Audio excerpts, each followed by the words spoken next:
চপেশন থানা স্বাস্থ্য কমপ্লেক্সে যে আমরা পরিষ্কার পরিচ্ছন্নতা শুরু করতে যাচ্ছি, এটা শুধু চপেশন নয়, সারা বাংলাদেশে এরকম কার্যক্রম আমাদের পরিচালিত হচ্ছে।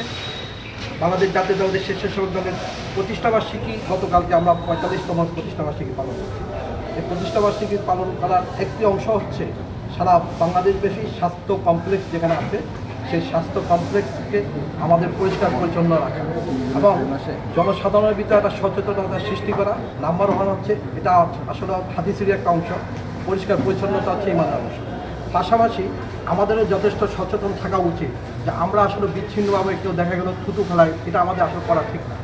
কারণ আমাদের একজনের জন্য 10 জন ক্ষতিগ্রস্ত কেন হবে?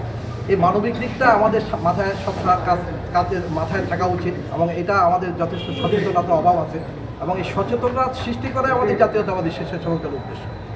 আমরা জানি যে 1981 সালে জাতীয়তাবাদী স্বেচ্ছাসেবক দল প্রতিষ্ঠিত করেছেন আমাদের মহান নেতা, স্বাধীনতা ঘোষক, রণাঙ্গনে মুক্তিযোদ্ধা শহীদ প্রেসিডেন্ট জিয়া রহমান এবং তার একটা মূলত উদ্দেশ্য ছিল জাতীয়তাবাদী স্বেচ্ছাসেবক দল গঠন করার একটাই উদ্দেশ্য ছিল স্বইচ্ছা স্বপ্রণোদিত হয়ে কর্মীদেরকে জাতিকে সেবা করা।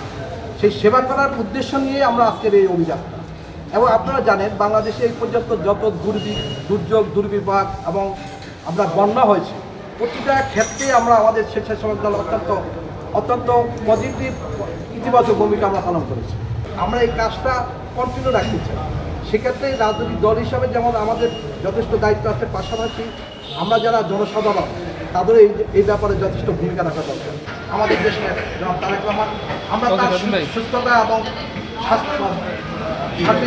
সার্বিক মঙ্গল কামনা করছি এবং সে যেন আমাদের মাঝে দিনের বেশি ফিরে আসতে পারেন এবং সুস্থ হয়ে এবং শারীরিকভাবে সুস্থ থেকে আমাদের যাতে সেবা করতে পারেন, এই আশাবাদ আমরা ব্যক্ত করি। আপনারা দেখছেন দৈনিক কর্ণকণ্ঠ, সবার কথা বলে।